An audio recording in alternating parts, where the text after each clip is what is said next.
Welcome dear student. आज हम लोग इंजीनियरिंग मैथ्स के topic particular integral of product of x raise to the power m and y raise to the power n को study करने जा रहे हैं। After completing this module you will be able to recall the rule for finding the particular integral of product of x raise to the power m and y raise to the power n and also you will be able to apply the rule for finding the particular integral of x raise to the power m and y raise to the power n। So अगर हम examination point की बात करें, बहुत important topic है।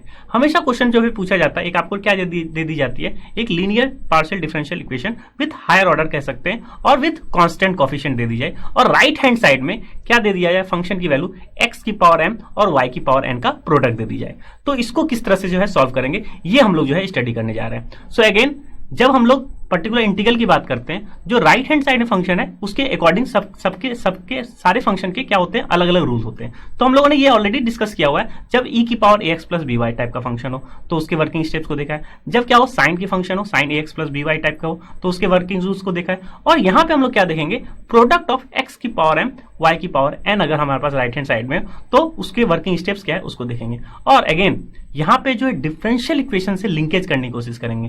जो differential equation में जब एल्जेब्राइक फंक्शन होता था, दैट मीन्स आप कह सकते हैं x की पावर m होता था, तो हम क्या बनाने की कोशिश करते थे, जो f ऑफ d है, जो पॉलिनोमियल फंक्शन का d है, उसको हम लोग क्या करते थे, बाइनोमियल एक्सपेंशन से जो है एक्सपेंड करते थे और उसके फिर क्या करते थे, जो स्टेप को है उसको प्रोसीड करते थे और फिर फाइनल हमारे पास सॉल्यूशन आ जाता था।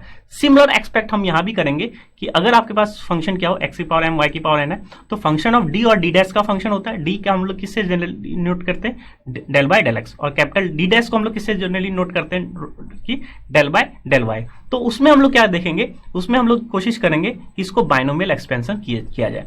तो बाइनोमियल एक्सपेंशन किस तरह से किया जाएंगे इसको भी देखेंगे, और साथ ही साथ जब बाइनोमियल एक्सपेंड करेंगे तो इसका एग्जैक्ट मीनिंग क्या है। Binomial expansion that means 1 plus x की पावर n का एक्सपेंशन होगा।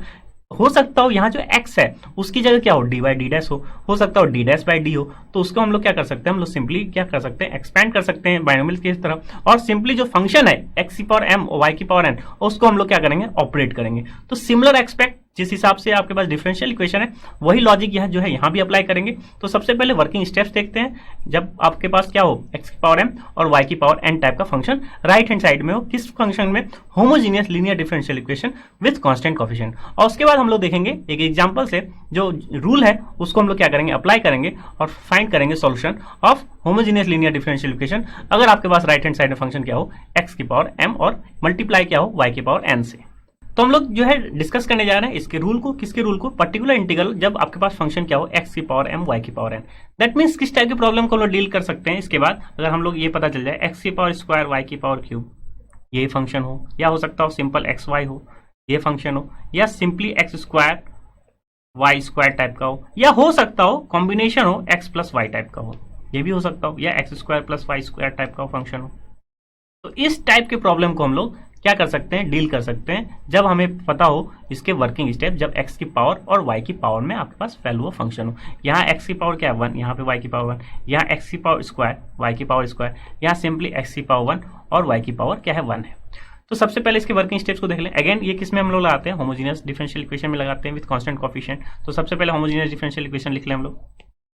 तो ये हमारे पास क्या है, एक लीनियर डिफरेंशियल इक्वेशन है, होमोजीनियस डिग्री का। Homogeneous in the sense, homogeneous क्यों है, d की पावर n डिग्री है, यहाँ भी n डिग्री, यहाँ भी n डिग्री, यहाँ भी क्या है, डिग्री क्या है n है। तो टोटल टर्म्स, सारे टर्म्स की डिग्री क्या है n है। तो इसका सॉल्यूशन निकालने के लिए अगेन हम क्या करते हैं, कॉम्प्लीमेंट्री फंक्शन निकालेंगे और पर्टिकुलर इंटीग्रल से एडअप करेंगे और हमारे पास सॉल्यूशन किसका आ जाएगा, z का सॉल्यूशन आ जाएगा। तो हम लोगों ने कॉम्प्लीमेंट्री फंक्शन ऑलरेडी डिस्कस कर चुके हैं। अब हम पर्टिकुलर इंटीग्रल जो है इसको डिस्कस करने जा रहे हैं। तो पर्टिकुलर इंटीग्रल दैट मींस इसको हम लोग क्या मान लेते हैं, एक पॉलिनोमियल फंक्शन मान लेते हैं, किसका, d और d डैश का, ये पॉलिनोमियल फंक्शन है। तो पर्टिकुलर इंटीग्रल को हम लोग किससे डिनोट करते हैं, 1 अपॉन ये जो फंक्शन है d डैश, और इसको ऑपरेट किससे कराते हैं, जो आपके पास प्रोडक्ट ऑफ फंक्शन है x की पावर m y की पावर n।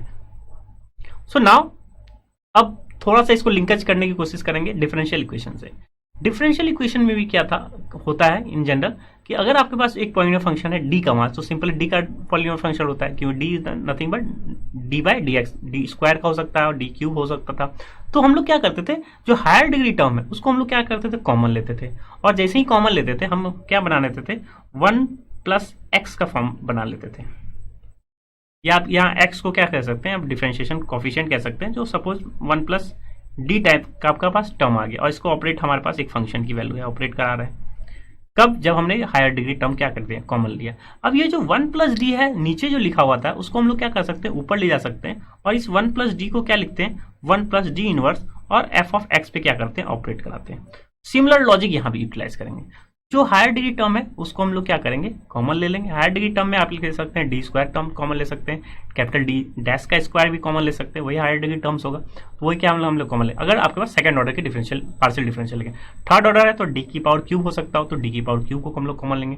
तो जो रिमेनिंग टर्म्स होगा उसको हम लोग क्या करेंगे, अब जो है फंक्शन के ऊपर ले जाएंगे। दैट मीन्स और सिंपली हम क्या करेंगे, जो है ऑपरेट कराएंगे। तो ऑपरेट इन द सेंस यहाँ पे हम लोग क्या करते हैं, यहाँ पे बाइनोमियल एक्सपेंड करते हैं। तो यहाँ पे बाइनोमियल एक्सपेंशन करेंगे। तो अगेन क्योंकि बाइनोमियल एक्सपेंशन क्या होता है, एक एनएस टर्म्स तक आते हैं, तो ये हम लोग यहाँ ये भी देखेंगे कि कितने टर्म्स तक बाइनोमियल एक्सपेंड करें। क्योंकि अगर नेक्स्ट में बाइनोमियल एक्सपेंशन हम पूरा करेंगे तो ओवरऑल कुछ टाइम्स के बाद जो डिफरेंशिएशन है वो टर्म्स क्या हो जाएगा, जीरो हो जाएगा। तो कुछ टाइम्स के बाद जीरो हो जाएगा तो उसके एक और टर्म्स के अगर डिफरेंशिएट करें वो भी जीरो हो जाएगा। तो यहाँ ये भी स्टडी करेंगे हम लोग, समझेंगे कि बाइनोमियल एक्सपेंशन कितने टर्म्स तक किया जाता है और किस तरह से किया जाता है। तो यहाँ पे वर्किंग स्टेप्स के लिए अगेन हम क्या कर रहे हैं, हायर डिग्री टर्म कॉमन ले रहे हैं और डी डी डैश को हम लोग क्या ले जाते हैं, ऊपर ले जाते हैं।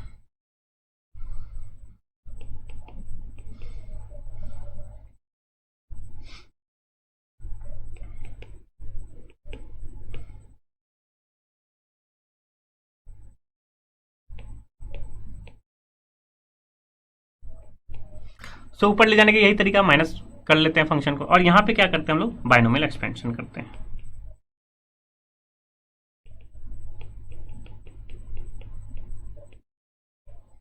और जैसे ही बाइनोमियल एक्सपेंड करते हैं तो अब ऑपरेट कराते हैं, किस पे ऑपरेट कराते हैं, इस फंक्शन पे ऑपरेट कराते हैं जो आपके पास राइट हैंड साइड में फंक्शन की वैल्यू दी जाती है। तो आई होप सिमिलर एक्सपेक्ट है, similar expect in the sense differential equation से सिमिलर लॉजिक है यहाँ पे भी। सो स्टूडेंट हम लोगों ने क्या अचीव कर लिया, हम लोगों ने ये देख लिया कि रूल क्या होता है, पर्टिकुलर इंटीग्रल का केस अगर क्या हो, प्रोडक्ट ऑफ एक्स की पावर एम और y raise to power n का फंक्शन हो, तो उसके रूल के लिए हम क्या करते हैं, बाइनोमियल एक्सपेंशन पे आते हैं। तो बाइनोमियल एक्सपेंशन की तरह से हम उसको ट्रीट करते हैं और फर्दर जो है पर्टिकुलर इंटीग्रल हम लोग निकाल लेते हैं।